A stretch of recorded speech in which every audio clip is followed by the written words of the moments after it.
There we go, it's stuck. Good evening, everybody. So I'm just going to note that I've just observed the time on the microphones is actually a bit slow, so we are at 7:30.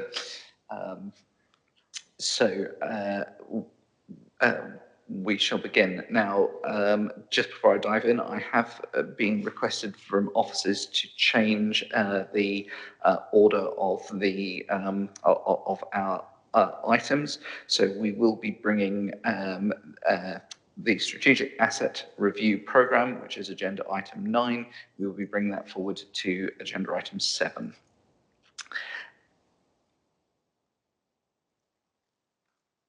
So the first question is minutes of the last meeting. If anybody has any comments or observations, is a better description. Nope, there are none. I shall approve those. Apologies for absence. We do have a few, obviously, as we have several meetings happening simultaneously.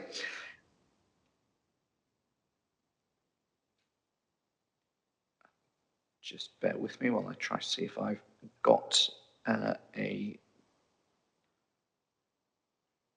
note on those. So we have Councillor Gale, and I'm assuming Councillor Santa Maria.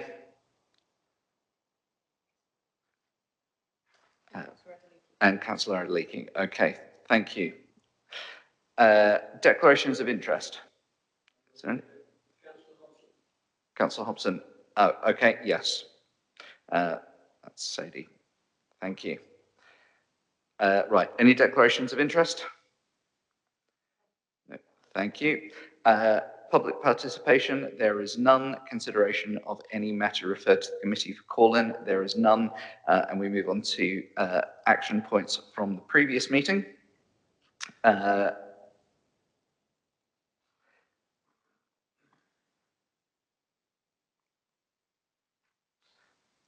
Now, we have a carried forward item that has Councillor Weston's initial name on it, but it was for yourself, Nigel, with regards to figures on debts written off and the reasons. It's very simple. I can very quickly answer it to the committee now, if that's all right. So in terms of write-offs in 23-24, there was £112,000 of write-off in that year, of which 75% of that was related to 5 commercial tenants that had gone bankrupt or had no means of repaying those. Those debts had been accrued over several years.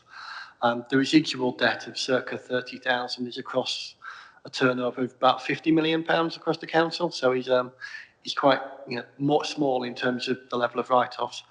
In terms of the commercial rent, although we did write off 74,000 of debt, which is from multiple years, that still only equates to 1.2% of the annual commercial rental income collected. So again, the write-offs are incredibly small, and they all follow due process, which requires in triplicate sign-off, and values over 50,000 require portfolio holder sign-off as well. So there's a thorough process there in terms of those being processed. Thank you. And then just my idiot question on top of that. Those are the total amount of write-offs, whether or not they were previously provided for. Am I correct? Yeah, that's just the value of total write-offs. The vast amount of that was for previous years, and nearly all of it was provided for in terms of bad debt provision. Okay. Oh, I was going to say, if everybody is satisfied, we can close that item down. Obviously, we do expect that write-offs are one of the items highlighted in the performance report, but I think that we should be happy that that those are addressed via the performance report and nothing else. Any other objections? No. Okay, and then action point from last meeting, the chair asked if there was any union representation in the sickness security group, and that was a question for Matt Rawdon. Yeah, I was going to say, Catherine, are you able to confirm on that one, or else we can carry it forward through to the next meeting? Hi, Rick. No, that's something we can follow up on and confirm at the next meeting. Sure. Okay, thanks very much. So that concludes the actions from previous meetings.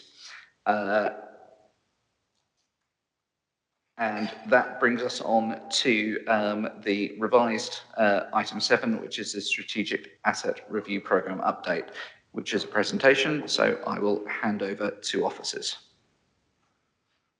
Thank you, Rick. And can you can hear me and hopefully see me? And apologies that I'm not with you this evening in person. I'm going to try and share these slides, and Trudy, if it doesn't work, please let me know, and I'll then ask you to do it from your side.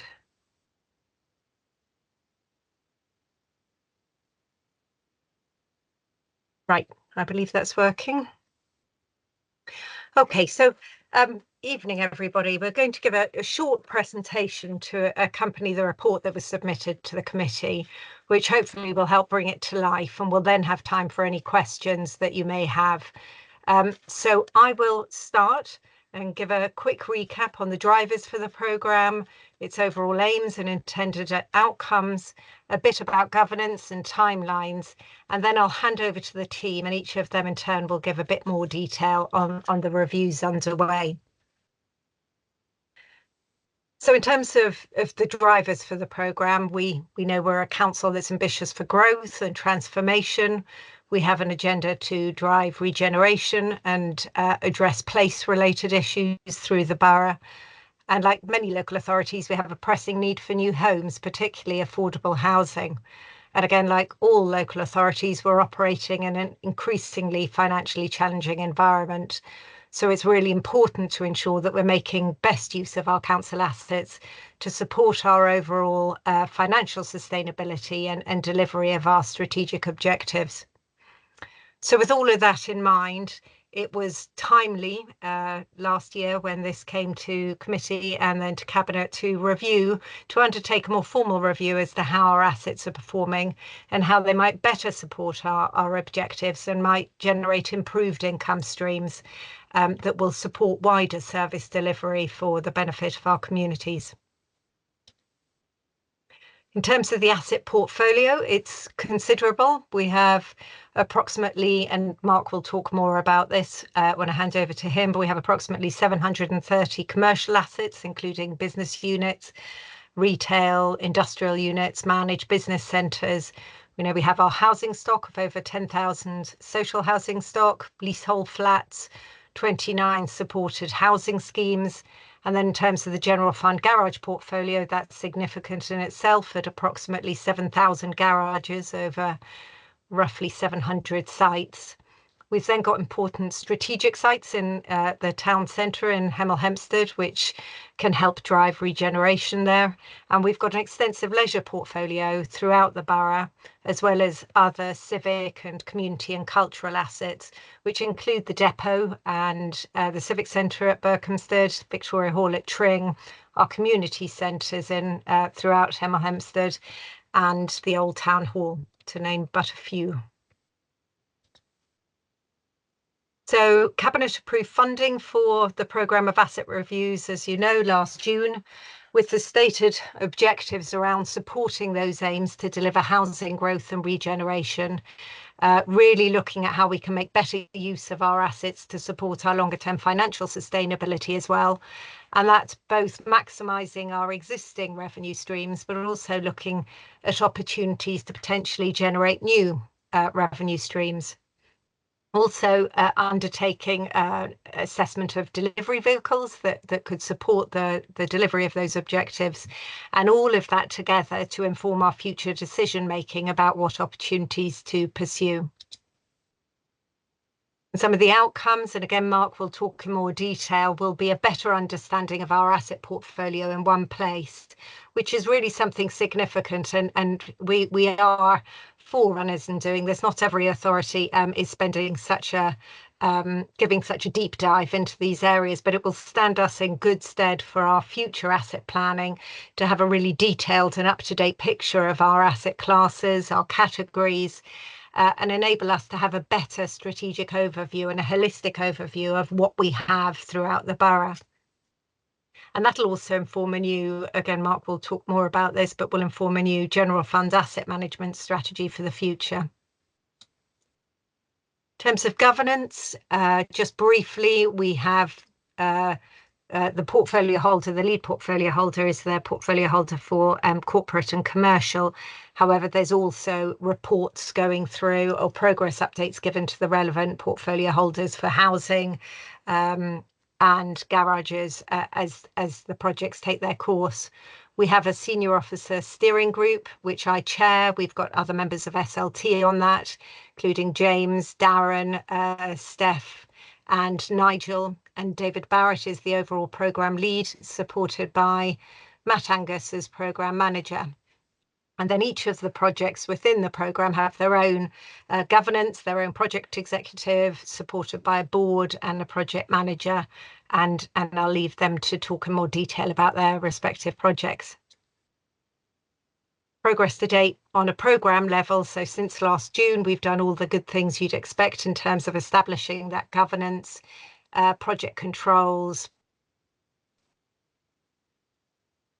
project the consultants to support the work that's needed.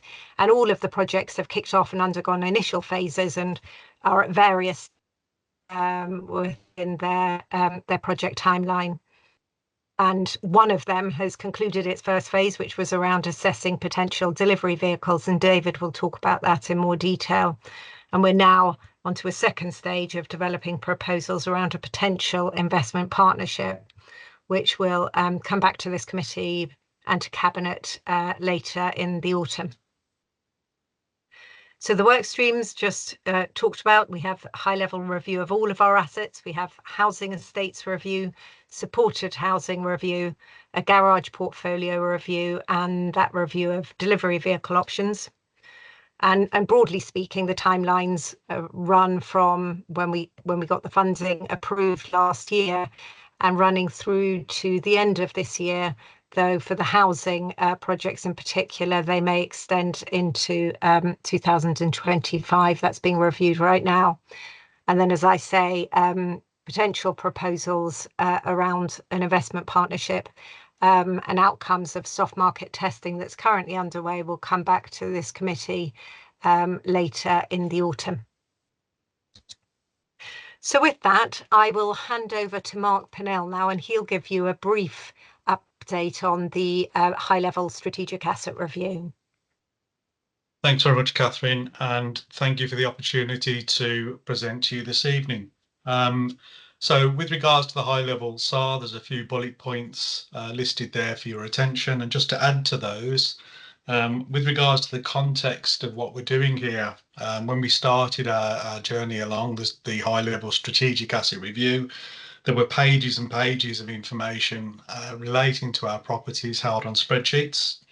There was a primary focus on driving income, which is quite right for the council. However, as Catherine alluded to there seemed to be a need to refresh really our approach to the portfolio. And the assets were tending to be serviced rather than serving the council's aspirations. So that sort of sets the context for what this high-level strategic asset review is all about.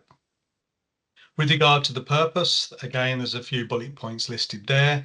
So it is about taking the strategic review of the assessment of the council's portfolio. Part of this work will see a consolidation of records to create a corporate asset register, a forward-thinking approach on how we manage that corporate portfolio, and a real opportunity through this work to clearly define our longer-term strategic approach. With this work that we're doing, we'll have a performance categorization of our portfolio. So we'll be able to identify those that are performing well with regards to financial and strategic. We'll have a overview of those that are performing poorly at the other end of the categorization. And just to sort of manage, or rather to explain a little bit more detail around how we categorize the assets. Every one of the assets that we have will have a categorization based on financial and strategic importance. We combine those two together and then we categorize them to performing well, could do better, performing fairly, and performing poorly.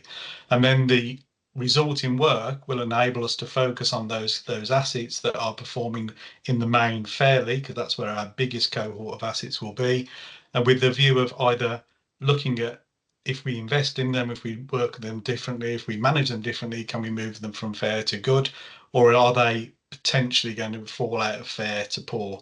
And then we have an whole options appraisal around our assets that are sitting in the performing poorly category.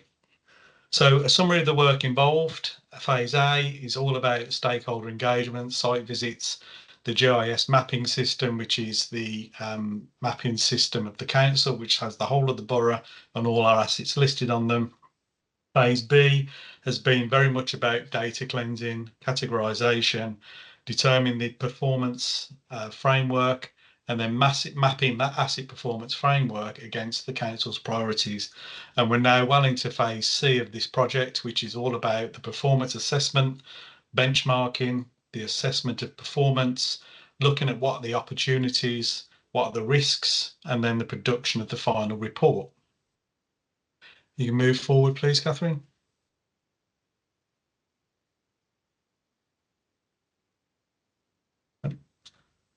Okay, outcomes. So a strategic review and assessment of the overall portfolio. And there's a couple of bullet points there. So how does that portfolio align with the council's corporate plan? The financial capacity, which is assessing the income and to identify opportunities, revenue, etc. There's also a high-level strategic review of general fund asset categories to include, and again, not limited to, but it's a review of the stated intended purpose for each asset category. A performance framework to monitor the performance of each category, and hopefully you can see that the thread through all of this is all about setting our strategic intent. We will then gather best practice examples from across the sector, but that's not as easy as it sounds, because Decorum are quite unique here with taking their corporate asset portfolio, really driving down into what these assets are doing and how they're contributing to the wider strategic objective. So we are really forerunners on this. Obviously, underpinning what we do, we have to have a real understanding of what the consideration of the net zero carbon challenge is. Some of these buildings are huge. With that becomes a large decarbonisation bill. So again, we're feeding that into our strategic purpose and strategic way forward. And then throughout this work, there will be 2, 3, maybe 4 sites, several sites identified that will require a deeper level of review. So again, this is about, out of our strategic approach, which one of these or which cohort of assets require the deeper dive to inform the direction forward. And with that, I'll now hand over to David. Yeah, thanks, Mark. Good evening, everyone. I'm picking up the work stream which is focused on our housing estates, and not only are we picking up our own properties, but as you can see from the slide, we've got 1,800 leasehold flats as well. So that's also in scope. And the main purpose is really to understand how our estates are performing and where there is greatest benefit and opportunity for potential estate regeneration, and really considering how we can increase that housing supply, provide better quality homes that are really suited to climate adaptation, and look at opportunities to increase revenue to the housing revenue account. So we're splitting this work down into 3 phases. The first phase is a high-level exercise to understand how each asset is performing. That will then move into a desktop review of each estate, and the aim is to generate a sort of short list of estates that have the greatest potential for regeneration, and we will then move to carry out more detailed capacity studies and feasibility studies looking at all the different options that we could translate onto those selected estates. So the outcome is to provide a sort of ranking of performance of our estates that generates this shortlist that will be put through more detailed capacity studies that will bring forward a recommendation for taking sites forward. So that's the housing estate review. If we could move on to the next slide, please, Catherine. And really, we're going to pick up the supported housing review now, which is really mirroring what we're doing with the housing estate. So we've got 29 supported housing schemes. And again, we are looking to understand the council's current supported housing offer and look at our properties to understand their condition and how they're currently performing and whether they meet sort of industry standards at this point in time, and look at them from a financial viability angle as well. So similar to the housing estate review, we'll look at performance, we'll end up with a shortlist, and again, we'll move into some more detailed capacity and option appraisals for those selected sites. That's probably all I wanted to say on this slide. I'm handing over to Ben now. Thank you, David. Good evening, everyone. I'm going to give you a very brief update on the garage portfolio review. Hopefully, you'll all be aware that our garage portfolio is a significant contributor to the general fund for the council. It contributes approximately 18% of our commercial income. The purpose of this piece of work is to really opportunity grow general fund income from this review. The work that will be undertaken is a performance assessment of the current stock, and then an initial commercial engagement, which will look at identifying the potential for alternative use of those sites. And that really spells it out in terms of the summary of work. If you could just move forward one slide, please, Catherine. And so really the outcomes of phase one, we've commissioned a company, and we've used a company called ARC, and we've used their model, which we've fed into that a lot of detail in terms of the performance of the garages. That's gone through the process. That has come out. We've then reviewed that locally using our knowledge of local issues. And we're starting to build in sort of commercial demand and opportunities that there are for existing garage sites. We'll be assessing that against the work Cushman and Wakefield are doing as part of the high-level SAR. And really the ongoing recommendations for this is looking at business as usual from a delivery perspective. As I said earlier, they bring in a significant level of income for the council.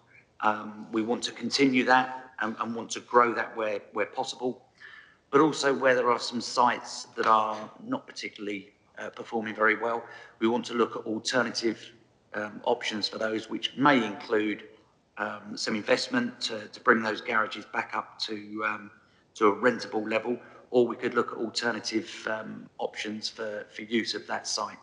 And I'll hand back over to David.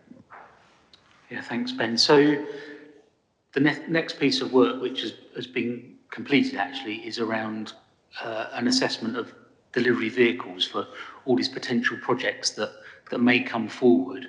And it was really about supporting our key objectives around delivering council housing, regeneration, placemaking, and bringing in some long-term additional income streams.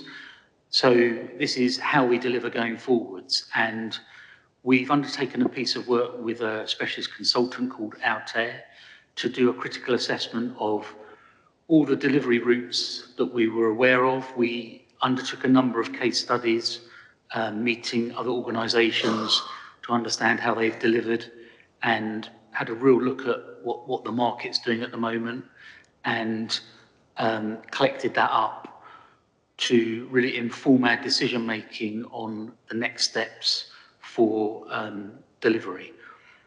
If I could take the next slide, please. So, as you'll be aware, with the HRA financial challenges means that our reserves are not anticipated to continue being able to support the delivery of new build schemes going forward. So that's a key reason why we've looked at this project. And the key conclusion was that some form of partnership working looks to be the best way forward, that would allow the council to utilise external expertise and capacity to help deliver our plans going forward across a programme of sites. So really looking at a partnership that delivers a programme of projects. And there's some sort of key headlines there that are bullet pointed, that this aims to shift more to a strategic approach to delivery. We also looked at what other authorities have done in terms of accessing external expertise. So the likes of Cambridge, Harlow, Rushmore have all moved towards this form of partnership working. And as it says there, a programme approach could support development of a more complex, resource-intensive sites as well as smaller sites. So investment partnership tailored to our specific needs is the sort of key recommendation from this piece of work. And if I could take the next slide, please, Catherine. So what we've done, we've established a further work stream that is going to develop this investment partnership model going forwards. We've commenced looking at some soft market testing to understand potential market interest, understand what the market is saying and how they're responding to this. And that is all designed to help inform our planning and how we shape going forwards, and how we structure and the sort of heads of terms that we build around this potential partnership. If I could take the next slide, please. So the intention is we come to Cabinet in the autumn with a report that will look to promote this partnership and move towards the next steps. Whilst this was the key conclusion, we did look and consider other approaches that we're not ruling out and will be part of a solution going forward potentially. So direct delivery being one, and there may be opportunity going forward to look at land disposal as well. So we're not ruling out direct delivery or land disposal. And then the last slide from me talks around wholly owned company. Again, at this point in time, we didn't feel that was viable, but we're not taking it off the table. We will continue to review and consider the potential of a wholly owned company in the future. Back to Catherine.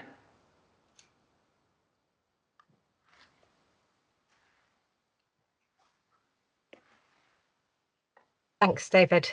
So in terms of, just to finish, in terms of next steps, as David said, there'll be a further report to the committee and back to Cabinet in the autumn around potential for an investment partnership. We'll keep a watching brief around looking at the market and potential in the future for some form of wholly owned company, but as well as a wider framework for other methods of delivery, and delivering and continuing to deliver on each of the projects in turn. And each of those projects then will report back as and when they reach their conclusion or key milestones to this committee, as well as to Cabinet as needed on any ongoing proposals. But very much this programme of work will then inform future decisions and future decision making.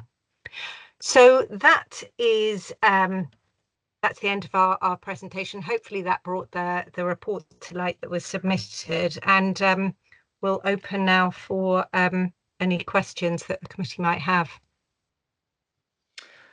Thanks very much to Catherine and team for the presentation. And obviously, as well as presentation, we've got the paper that's included with the meeting paperwork. If I can just kick up with the first question, mainly because I think you might need to go back to an early slide of the presentation. So we have mentioned that the review is done with a number of objectives in mind, and you stated that income generation wasn't the only one, but obviously most of the presentation has been focused on the income generation. I just wondered if it might be worth taking a couple of moments just to go back to look at what some of those other objectives are, and possibly if we could just discuss the governance of how those objectives were ranked, please. Sure. Do you want me to get the slide back up again? Yes, I think that would help.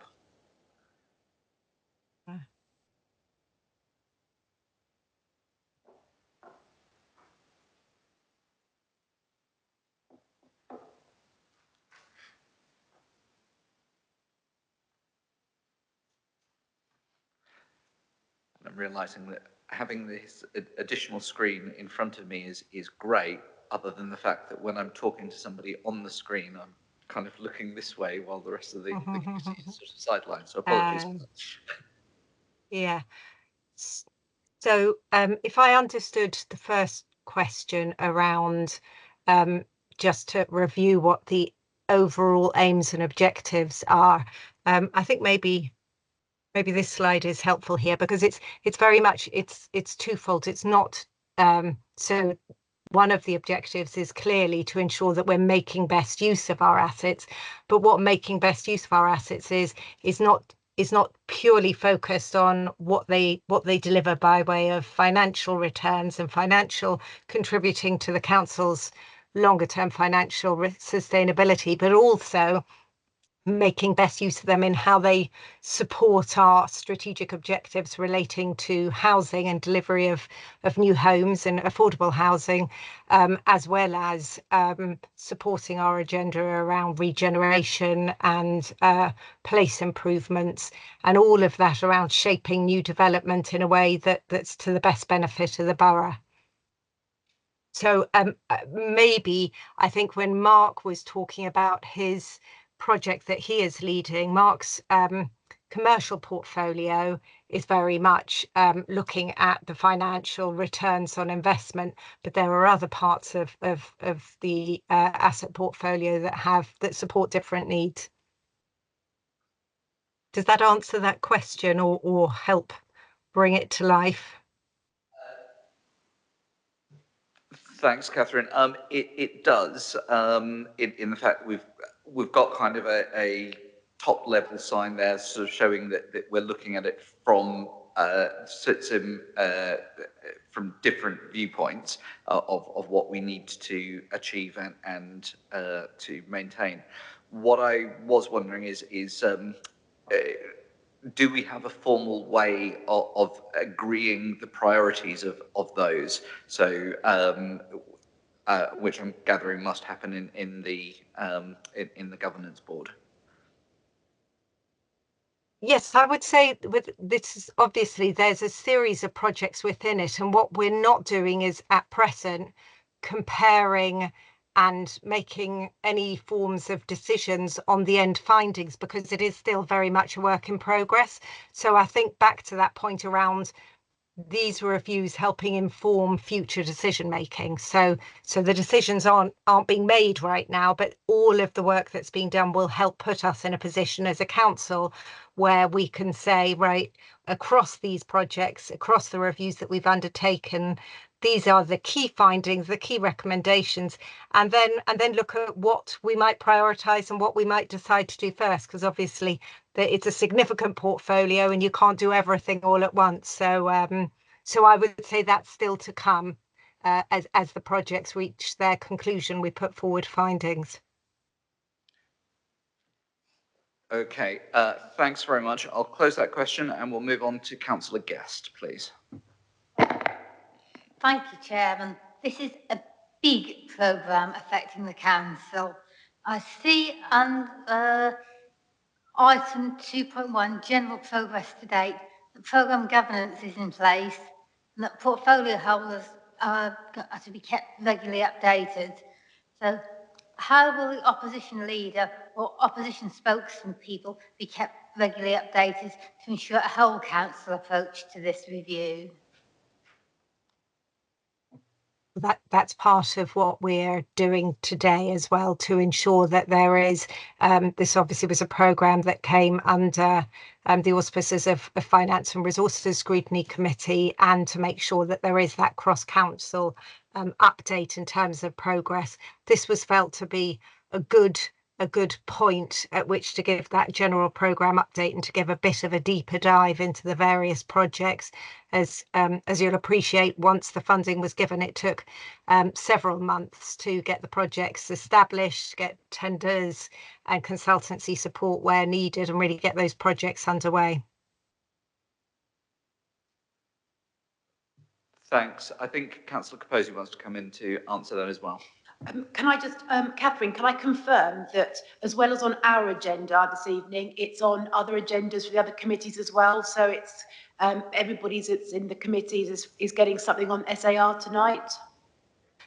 No, it's just this committee, because this committee is the committee that the SAR programme officially and reports through to. But as you know, the various projects, so for instance, the housing projects will keep their relevant portfolio holder updated.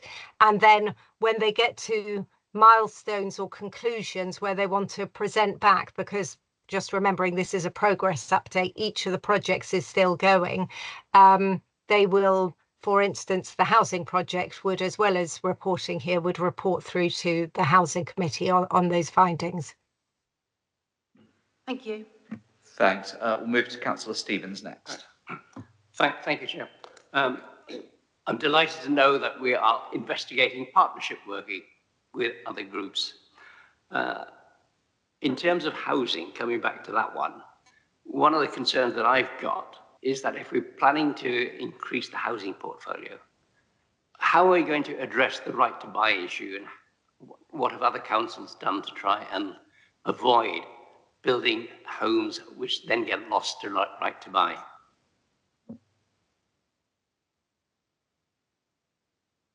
Well, I'll let David come in as well if there's anything specific what he'd like to say on that. I'd say it's early days in the assessment, and that I would wait for the project to come back and give a deeper update in terms of what exactly they've looked at and some of those findings coming out of it. But we'll certainly note that and ensure that as part of the assessment that those issues are being looked at. David, is there anything you'd like to add? Only to add, we haven't got to a point in time yet where we have made decisions about tenures we bring forward. So that needs to be considered. And I think there is a lot of discussion in the housing industry at the moment about right to buy policy. And, you know, I think I'd like to see responsibility of how that is addressed given locally. And, but yeah, at this point in time, I don't have any sort of further information until we've progressed the review. Thanks, David. Thanks, Catherine. We'll come to Councillor Elliott next.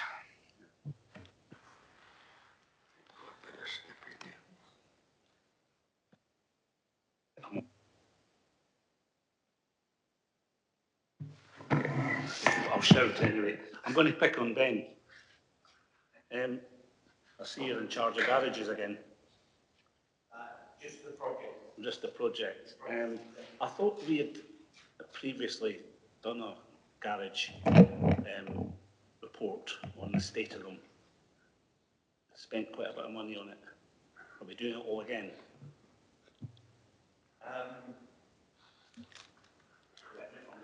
I don't recall it being as a project.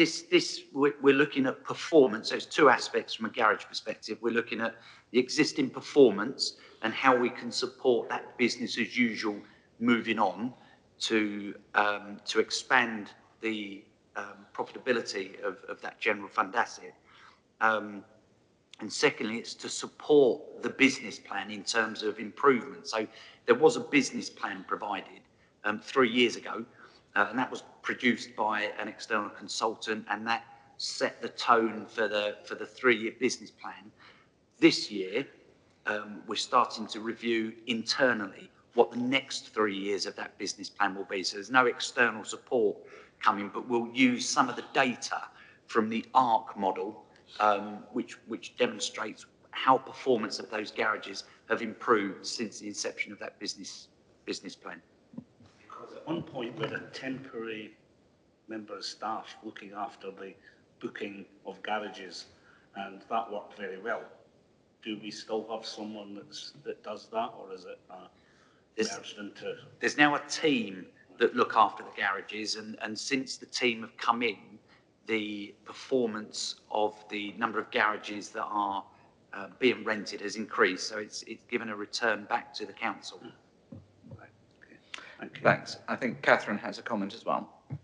Thank you. Yeah, it was just to say that I think Councillor Elliott as well was, you might have said that at the beginning, Ben, was referring to the stock condition survey that was commissioned in 2022, I think, which has certainly been of great use in this review, because a part of that assessment model that Ben was referring to has been considering the stock and its condition, and then that feeds into that overall assessment, as well as feeding into opportunities for the future and helping us understand where we might, if we were to invest funds in improving some of the stock, how much that might be and which areas we would be best pressed to use those funds for, you know, for best effect in terms of the revenue that we get back. Thanks, Catherine. Councillor Tyndall. Thanks very much. First of all, in reference to Councillor Guest's comments and questions, yes, the programme is developing, and at the appropriate time, it is the intention to put all the various parts of the programme through the overview and scrutiny programme, so that all councillors will have the opportunity to scrutinise and to comment and to voice their opinions on the proposals as they move forward. We're not in that stage yet. With regard to the right to buy, I would tend to agree with Councillor Stevens. However, there has recently been a change of government, and there are already pronouncements on housing coming out of that government. We wait to see what they intend to do about certain other aspects of the whole of the housing programme and housing crisis, but I'm hopeful that something may happen on right to buy that will actually ensure that should we be able to enter into development of council housing again in the future, that we won't then immediately lose them under that programme. But that's my personal wish. Obviously, I can't speak to the council as a whole, but we will have to wait to see what the new government guidelines are on the various aspects of housing as we go forward. Thank you. Do we have any more questions? In which case, I'm going to either make myself very popular or very unpopular with Nigel by throwing a suggestion through. This is only a personal suggestion. My take on the asset review is that when it's complete, it's going to be huge. There's a large number of assets on there that people will want to be able to drill down and understand quite a lot about the categorization of it. But obviously, as a council, we probably want to be working on it at a macro level in order to operate. So I was going to suggest that, as well as the formal presentation of the review once it's complete, to think of a business insights tool like Power BI that you could basically be publishing it to staff and councillors beforehand, as individual assets and individual asset classes are looked at. So, for example, as a ward councillor, I would be very, very interested a long time before it came to the review if there was any properties or assets in my ward that got deemed to be poor performing. Because I would want to have lots of conversations with people about that, probably a few months before the entire thing is published. So just an idea to consider, but I think for those of us who would be taking a proactive use in sort of the things that are close to us, that may be an easy way to involve all councillors in being able to view that. In terms of how we report what comes back from SAR, a lot of work will go into that. There'll be a huge amount of information, like you say, in terms of the different categories and the different classes. And equally, we'll have to look at them through different lenses, as we do at the moment. There'll be commercial property that has to wipe its face from a commercial perspective. There'll be other community assets where we want to gain benefits for the local community and look at it from a different financial aspect. In terms of Power BI, it is something that we have dabbled in as a council on various areas. I know Ben's used it slightly in some of the garage work to date, and it is something we're looking to use more and more. As councillors will be aware as well, particularly portfolio holders, we use dashboards a lot more than we used to do, which is very similar to what Power BI offers. So similar to the BBC, I would say there are other equipment out there that you can use other than just Power BI. But we will look to present in a way that is clear and transparent to members and allow them to seek the information that they want as well from a micro level as well as the macro level. Thanks. Yes, I agree there are other things on there. I was using that as an example. The persuasive argument is anybody with a 365 account gets to use it for free, and you get to limit the access. So you've basically got a little infrastructure there that you can use to share with councillors. But anything would do. I just like the idea of being able to not have to wait until it's complete to look at everything if I am particularly interested in things in my ward. And I would also imagine that most people will be interested in the things that are poor and fair performing, and want to know that early. Okay, if there's... I would just put one caveat in there. We have to look at the assets in the round because there is potentially going to be a very large financial request. And until you understand what all the opportunities and all the options are, you don't recognise the funding abilities that you have to fund the whole programme. Whereas if you start to look at individual assets along the way or individual projects, it becomes very difficult to make it all stack up. So that's why we're trying to do the full strategic asset review and look at all our assets across the piece and what the ask would be. Because there will be potentially questions at the end of it about what's affordable, which areas do you want to invest first, and that's where members will get involved in terms of making sure that they clearly give us a steer on that. Thank you. Okay, so on that we will close off item 7, and we will thank relevant officers for their attention, their attendance, and let them get on with their evenings. That now brings us round to the next item on the agenda, which is the work programme. So I just need to...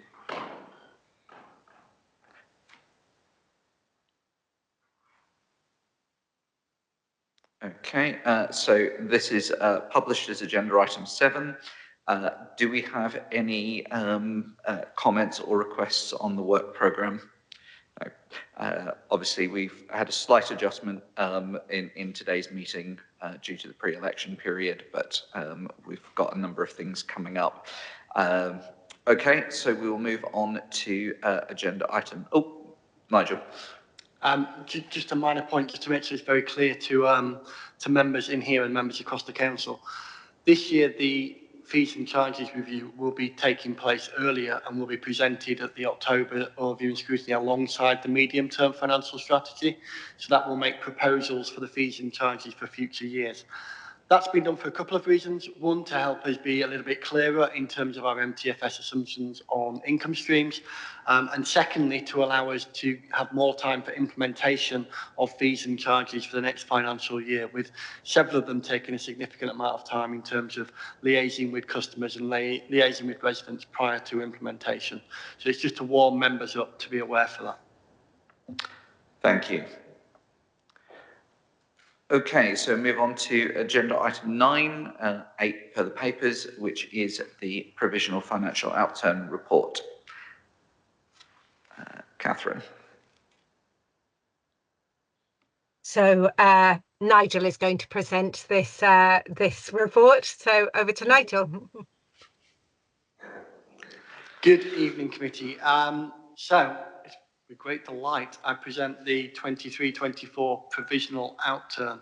I'm not going to go through this report verbatim, as usually I wouldn't, but I am going to pick out a few core pieces of information.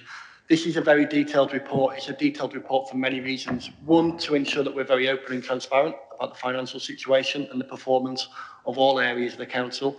And two, to tick several statutory requirements in terms of what we need from a provisional outturn, because this will form part of the audit that the external auditors will do, who arrived today. So from that perspective, there's a certain few things we do need to tick off from that perspective. 23-24, a very difficult financial year, a bit of a roller coaster, which I think mirrors the wider economic environment and the wider pressures on our local residents and our local businesses. We have seen some very big swings, both upwards and downwards, which are littered across the report. We've seen significant pressures on some of our income streams. So again, we've fallen short on some of our commercial income streams, on our cemeteries, on our filming, on our civic halls. Several income streams, again, impacted. Probably part of that is around the cost of living pressures that people are feeling. And as a council, we're not avoid from that. Equally, we've had some cost pressures. The pay award was higher than what we expected, and significant pressures on some other areas of the council, such as TA and housing as well. We have had some great positives from the economic outlook. Our investment returns has been significant, and those numbers jump out at you as you go through the report. I think the general fund is something like £3.4 million more, and the HRA about 1.8.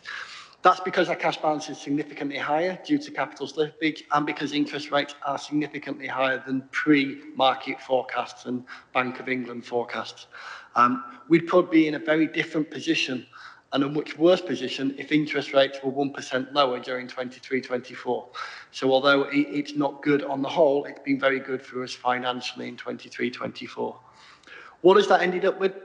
It's ended up with a surplus in the general fund of just under £500,000, which we will allocate to reserves as outlined in the paper. And from a HRA perspective, they have still had a significant residual pressure of just under £300,000. The HRA for decorum and for other councils is the area of significant pressure. We have seen significant increases in our costs on responsive repairs this year. That's partly due to the volume of responsive repairs we've been undertaking, significantly more than other years, but also due to the significant increase in the cost of those individual responsive repairs. Some members in the room may have seen in the last couple of days that part of the report is being leaked from 20 of the largest housing revenue accounts in the UK, projecting a several £billion gap in their budgets over the next 5 years. That is because of that continuing increase in cost pressure to meet new standards and new burdens from central government, decent homes, damp, mould, the good stuff that we want to do, we need to do, is very costly. And along with rent caps and rental markets, they're in a very different place. And right to buy was mentioned earlier, which is also creating, somewhat of a pressure on the capital side. So a difficult and challenging year, but at year end, provisional outturns are fairly close to budget. Hopefully you'll notice in the report what we've tried to allude to this time for members is where we've factored a lot of these ups and downs in the 24-25 budget, just so you can see that some of these pressures have been factored into the budget that we're now a few months into, and some of them are a watching brief. So hopefully that gives you a bit of confidence that we have fully reflected some of those key areas of concern and pressure in 23-24. I would open up to questions from the committee now. Thanks, Nigel. We will start with Councillor Guest. Thank you, Chairman. There are two questions here. The first one is under the introduction that the final position for the year 23-24 is subject to the completion of the audit of the council's accounts. So, given the backlog of public sector audits, what is the state of play with that? That's the first question. We'll take them one at once then. In terms of the state of audit, it's in a shocking state across the country. We are one of the few councils, one of the 40% of districts that publish their full financial statements by the deadline date at the end of May. And what I would say from speaking to a lot of other colleagues around the country and at the SIPFA conference last week, we were one of the very few that published full, explicit, transparent accounts and didn't just publish to hit a deadline. We are in a very good place with our external auditor, KPMG, who have come on board for this year's account for the first time. They have arrived today to undertake our 23-24 audit. We do have one outstanding concern, which some members who sit on some of the county council boards, which the pension board will be aware of, which is that we are still waiting for the county council's auditor, EY, to finalise the 22-23 pensions audit. They've undertaken the work. They've written it all off. It's all good and sound, but they need to send us a letter, which we've been waiting for 12 weeks, to say this is fine and everything's above board. That is the one thing that will delay our current auditors, KPMG, from signing off the 23-24 accounts, unless, of course, during the audit process, they find any abnormalities or anything that they want to do any further research into. Thank you. And the second question that relates to the underlying surplus of £0.489 million, then do we have figures for what the surplus, the deficit would be had the green bin charges not been increased? Apologies. So for 23-24, that was the first year where green bins were introduced. And from that perspective, they exceeded our expectations for 23-24 by about £800,000 in terms of additional income. That was because we had prudently previously projected something like a 30% take-up in year one, whereas it exceeded that significantly up to about 34,000 subscriptions by year end. Without the garden waste, we would have had a loss in 23-24, which wouldn't have been sustainable going forward. So from that perspective, that policy did help us with a balanced budget for 23-24. Thank you. It sounds like from what you're saying, the question I actually asked, be a question to ask this time next year. Absolutely. We have increased the fee for 24-25, and the impact of that will be feeding back in the quarterly reports. Thanks. Councillor Hannell. Yeah, I've got a number of questions, and I don't know whether we want to take them in order that they're set out in the report. So feel free to fire them off. I'll see if anybody wants to jump in the queue and ask any other questions, and I will only interrupt you if we get a queue forming behind you. Okay, so my first question's on page 11. It's 2.1. It's quite similar to Councillor Guest's question, but there's quite a significant figure, this 489 million, and the fact that 458,000 is going into Invest Save reserve, and I just wonder what is that? So we have a reserve that we use to pump prime Investor Save schemes. An Investor Save scheme is a scheme where business case has been created that requires upfront investment that will bring back a medium to longer term revenue return to the council. So in other words, be a beneficial impact on the baseline budget. But it requires that upfront investment. We have whittled down the Investor Save reserve over recent years, and so we're just looking to put that money in there so that when and if those opportunities arise, we've got the funds to be able to support those schemes. So my next question really to that, my follow-up is, I'm sure that it's allowed in the rules, because I didn't know whether it exceeded the amount that you could put into a fund like that from the general fund? And the second question, the second supplementary from that is, would it not be better to invest the money into initiatives to do with not only house building, but also initiatives to do with the repair and maintenance of our existing council stock? So a bit of unravelling there. We have a large number of reserves that are used for various different projects. We have a Decorum Development Reserve, which is used for development, Savings Efficiency Reserve, which is used to support efficiency programmes and to smooth them out. And this is just one of those, another reserve that we use for different projects. So in terms of allocating to it, it's fine. It's seen as good sense to allocate into reserves if you believe there's going to be a need to spend that money.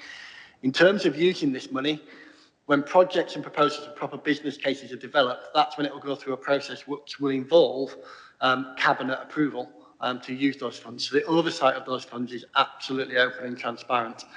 We couldn't use those funds for the HRA because they are general funds. And again, we have that wall between the HRA and the general fund. So that wouldn't be an option. If we required investment on HRA stock over and above the 20 million a year we're spending in terms of responsive repairs and maintenance and planned maintenance, then we'd factor that into our HRA budget and 30-year business plan, which again, will be coming through that process later on this year. Thank you. Just still trying to find my way around school, so thanks very much for that. My next one is on page 13. It's 4.3.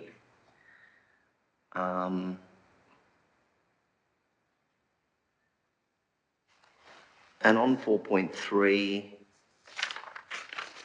my point is this. So there's a pressure of £385,000 that's in that third paragraph down in respect of targets previously established in relation to commercial business cases undertaken in 2021-23. And that was started by the Conservative administration, and I think it was taken on by the current administration. My question, Chair, is it for local governments to take on initiatives like this, drawing down on reserves for initiatives such as this? I mean, what we've seen here is the fact that we have come unstuck in terms of the fact that it's not returned what we expected it to. And I presume that that's down to a number of issues that Nigel has identified. But I just wonder if is that something that we're committed to moving forward? Because I noticed that it has cost us to the tune of just over £250,000 this year. So just to come in there, this was an income target or stretch target that was set in terms of expanding our commercial operations that already exist to increase the income targets. The initial business cases that were assessed showed some opportunities, and we therefore then put them in the medium term in terms of what we aim to achieve. As we did further work and due diligence on those business cases, some of those opportunities haven't come to fruition. Some areas have come to fruition in recent years, but some of them had to fall away. As a council, we get almost £20 million from fees and charges for different services we operate. We have to be run commercially, as all councils are now. Without those funds and without the net income that they bring, we wouldn't be able to do a lot of the services that we do. We provide those services, and some of those are like garages, car parking, etc., that are not only a community asset and a community service, but they provide a surplus to allow us to invest in other things like our green parks, our street cleaning, some of the things that we do that really add value to our residents. So from that perspective, where we've got an opportunity to deliver a service and deliver a surplus or a profit, not a dirty word, we will do that, particularly if that service also provides additional services to the community as well. It's almost a double-edged sword. No, look, Chair, I understand that, where it provides a profit or a surplus, but it actually didn't. It provided a pressure. So it's provided a pressure because we weren't able to grow the income where we expected. but we've still got £20 million of income coming in. When you look at this, it's actually quite a small percentage of that overall income. And as I said, there are other areas where we are growing our income. We've grown our income through garden waste service is one area where we've grown it. You know, in terms of car parking, we're looking at improving the parking service and improving what that does, as well as potentially drive some more revenue from that service as well. So there are areas where it has worked and there are areas where it won't. That's being part of a commercial entity. There will always be winners and losers. What I can tell you is our commercial operations bring a net positive to the council. They are not costing the taxpayer. Thank you. It's probably worth just flagging up that the line of questioning was going a little bit into the strategic question of the best use of council resources. Obviously, councillors have a role in setting those priorities that the officers then will be trying to put into effect over the year. And when there is any net movement, as there's been in this case, which has been a net benefit, officers are not free to use that money however they want.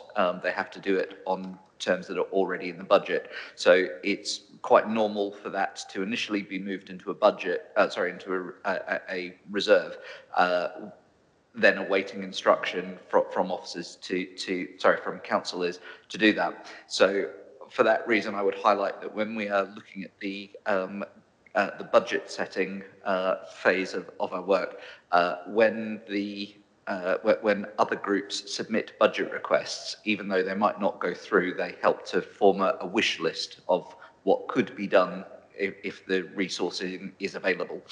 And it's also just worth highlighting that the numbers that we're looking at are net results from all of council activities, with just a few highlights sort of put in, which is worth noting. So at the risk of talking about something that I don't know about, my suspicion is that as well as the missed target of this particular side that we've highlighted, there are probably a number of activities that did as well as, or possibly better than expected. But this is just one of the key ones to sort of learn from. Hope that makes sense. And move on to your next question. So 4.5. Can I clarify?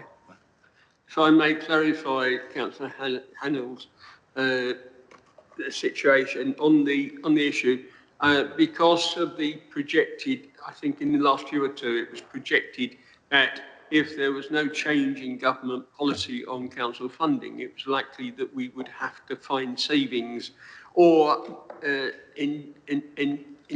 enjoy greater profits over the next 2 or 3 years. For that reason, the council entered into a number of discussions and transformation plans, which included a number of business streams. Now, admitted, Councillor Hannon has pointed out this one that actually did not continue, but when looking at the business streams, one should really look in the same way as a private sector business organisation would look at the various schemes. Not every scheme that one invests in actually makes money, but providing sufficient schemes make money so that overall there is a profit, then that means that the council is actually on the right strategy and is actually earning money that will go to fund services in the future. So it's really a question of looking at all the transformation projects as a whole and perhaps not concentrating on one that might make a loss, because at the start of all the projects, one doesn't necessarily know for certain which will make a profit, which will make a loss. Thanks. And Catherine also has a comment. Thanks. Just to briefly say, there'll be an update brought in the autumn on the wider commercial programme, because there's many interlinked pieces of work happening. So, you know, we've just talked about the strategic asset review, which is about looking at how we make best use of our assets, again, to inform some of the decisions that might be made. There's another programme of work also taking place called the Commercial Income Review, which is linked to the SAR, but separate pieces of work and looking at each income stream in turn, but not just looking at the potential for maximising income and potentially new income streams, but also looking at the flip side of that in terms of how can we potentially make efficiencies which will drive down our costs and improve the net position. So we will have more on that as well in the autumn. Thank you. We'll move to your next question, Councillor Hamill. So it's the first paragraph of 4.5 neighbourhood delivery. And it says the income has been received and accounted for within the core funding. The budget allocations have been resolved for 2024-25. But I don't see that. I just wonder where the evidence of that is. So from my perspective, we put it in the report and an auditor will audit this, and they'll give you the confirmation of where we've said things are allocated. They are. The income, all our income is accounted for in line with statutory requirements and expectations. In terms of internal audit, the reviews on controls and balances is exceptional on an annual basis, and our external audit is normally extremely clean. So from that perspective, you don't only have to trust the finance team who's saying it has been collected and accounted for accordingly. You've got internal audit and external audit telling you that our processes are very sound and following the regulations as they should. Okay, yeah, okay, fine. That's a first year question then, isn't it? And what I need to do is learn about scrutiny and learn when to trust somebody and learn when to scrutinise something. So my next point is on 4.9, and that is oh, right. So my question on this is really what works are ongoing. That final paragraph, the first paragraph, final sentence says, works are ongoing to identify the potential financial impact for 2024-25. My question, Chair, is what works are ongoing? So Catherine just alluded to the commercial income review, right? And that's part of that portfolio. The civic halls is one of the work streams that's been looked at the moment in terms of, again, I slightly repeat what Catherine said in terms of looking to maximise income and drive the costs down of those services so we can make them as efficient and commercial as possible whilst also delivering services to residents. Thank you. I've got one more, and that is on page 16. And it's a follow-up from a question that was asked earlier about the garden waste income. And you said quite correctly, Nigel, that the budget was set on 30% uptake and there was a 70% uptake. And for 2024-25 subscriptions, we've got a 64% uptake. Now, I know that it's an extremely lucrative part of our budget, but wouldn't it be a good idea, given cost of living pressures, if this administration were to suspend the increase in the green bin levy for 2025-26 as a result of the amount of money that you're generating above budget? So I think the key there is above budget, because the garden waste service still costs the council.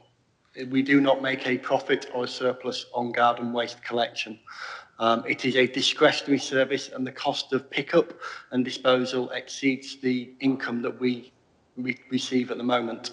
So from that perspective, if we were to remove that income, we'd have to replace that income with about £1.4 million worth of additional savings or income, which would be twice our usual annual budget gap. Sorry, I think maybe my vocabulary wasn't correct. I'm not saying that we remove the green bin levy. What I'm saying is that we freeze the cost of the green bin levy on residents at its 2024-25 fee, and we move that into 25-26. So the administration will look at fees and charges for 25-26, and they'll look at a huge amount of information, some of it coming from the commercial income review, some of it coming from benchmarking data around those services, and some of it, the pressures that the council are feeling. And those decisions will come through the budget setting process and through the MTFS process for councillors to review and debate that at a later date. No decisions have been made on any fees and charges for 25-26 at this point in time. Thank you. That's it. Thanks. We've got a question from Councillor Elliott, but I would just mention that a decision like that on the green bins would sit with the administration. So it is a case of trying to feed that onto the administration, who will be balancing a number of factors in that decision. For example, again, I'm not wanting to take us down a debate on it, but green bin charges affect some of our residents, obviously quite a large number, but not all of them. So therefore, it could be argued if a decision was made to suspend the fees and charges of green bins, but not suspend the increase of other fees and charges, that somebody that does not have a green bin may feel a bit aggrieved. So it's certainly not a straightforward question. It is definitely one of the strategic that the administration would need to consider. But Councillor Capozzi is right there. She will listen to any ideas and requests that you have.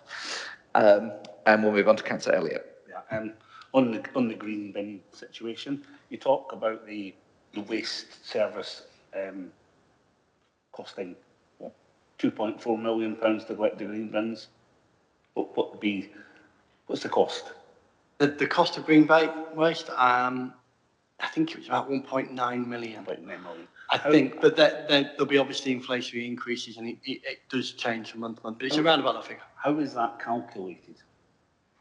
That's calculated based on the cost of the routes, the cost of the vehicles, the disposal, and the staff that are employed to undertake those routes. So do we have a separate expenditure account showing that? So we have a trading account effectively that shows that. So at this point in time, it is still a cost to the council taxpayer in terms of delivering that discretionary service. But because we have other services that we operate as a commercial income and a profit or a surplus, we're able to deliver some of those services.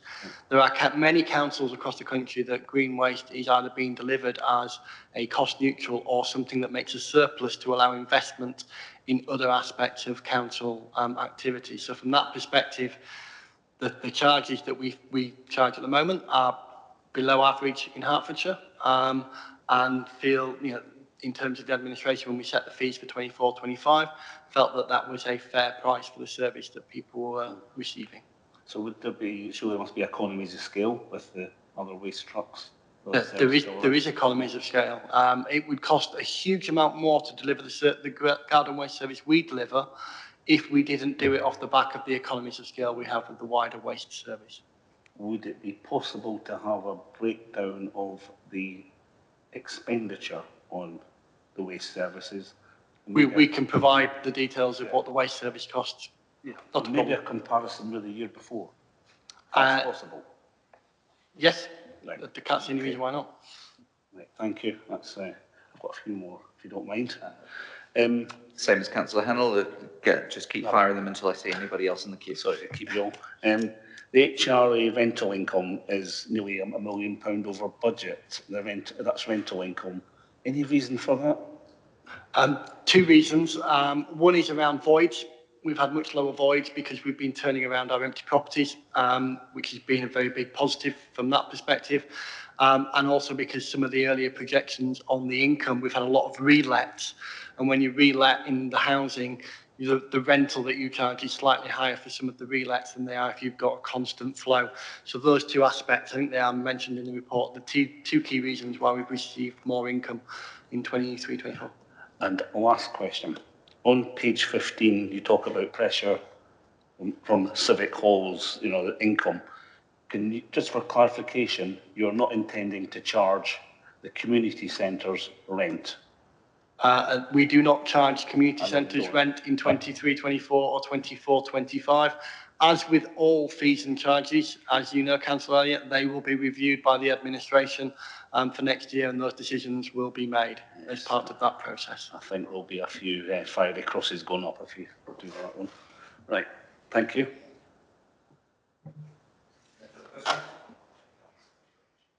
Councillor Williams.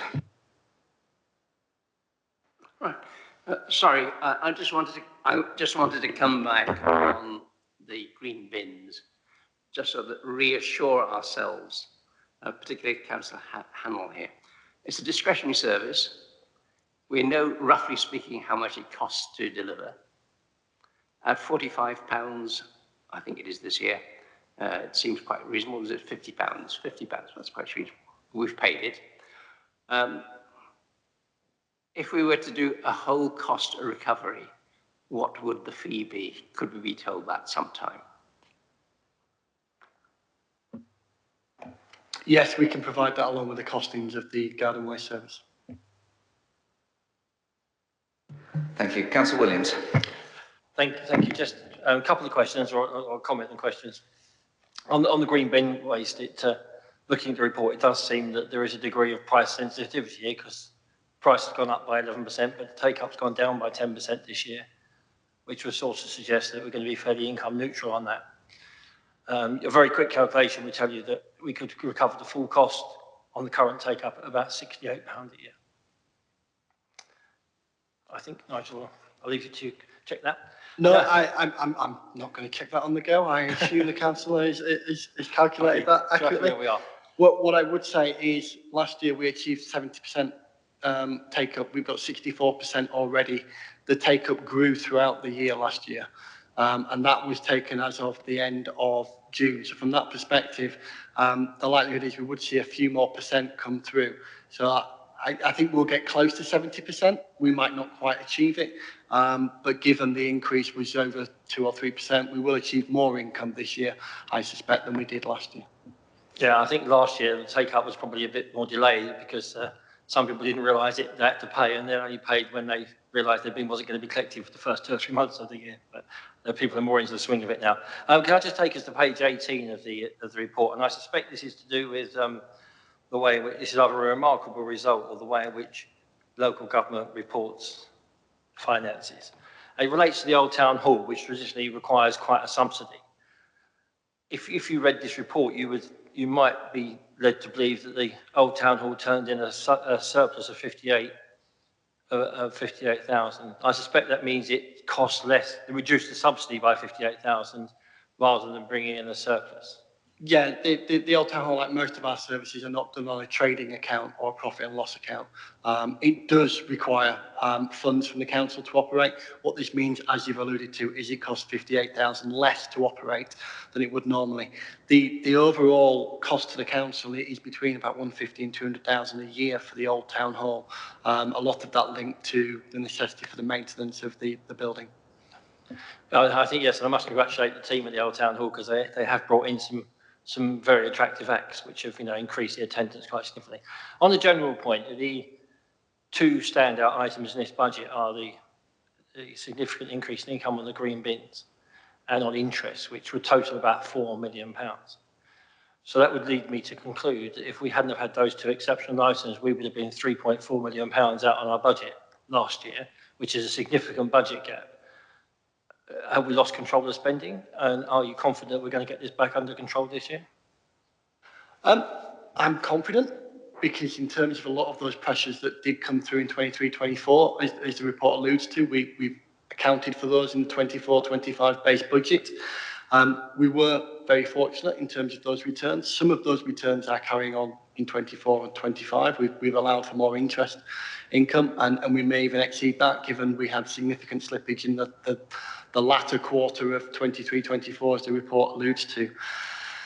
In terms of the pressures, there were some areas like the pay award of £500,000 and insurance of 0.6, which were either reserves were set aside for or were recharged to the HRA. So there are some big movements that do not affect the general fund bottom line, so to speak, but did come to fruition and crystallise in 23-24. We are seeing the cost increases we saw in 23-24 slow down. We're seeing less inflationary increase, which, given CPI, RPI is now lower, is not a surprise.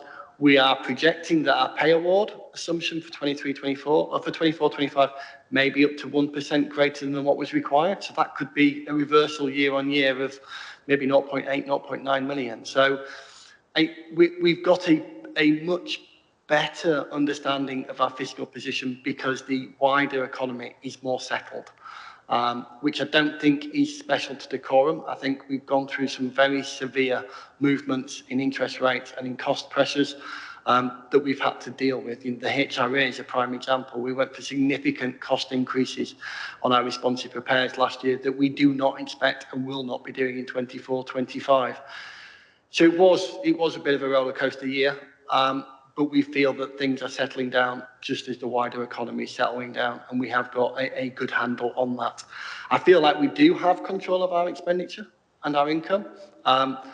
Both are going to be going in the right direction, we think, in 24-25. And I feel like we've set a achievable but stretched budget. And the early indications for the first quarter of the year are that we've got some small pressures and we've got some small surpluses, and we're looking very early on in the year as if we're around about our budget with less variances than we had in the previous year. So, yeah, we have got a good grasp of our finances. We had one in 23-24, but we're in more certain economic environment, which makes it a bit easier.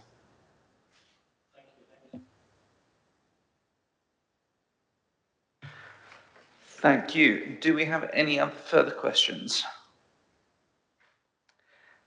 No, in that case, we can close the agenda item, which happens to be the last agenda item of the evening, and we will close the meeting at 8:56. Thank you very much, everybody.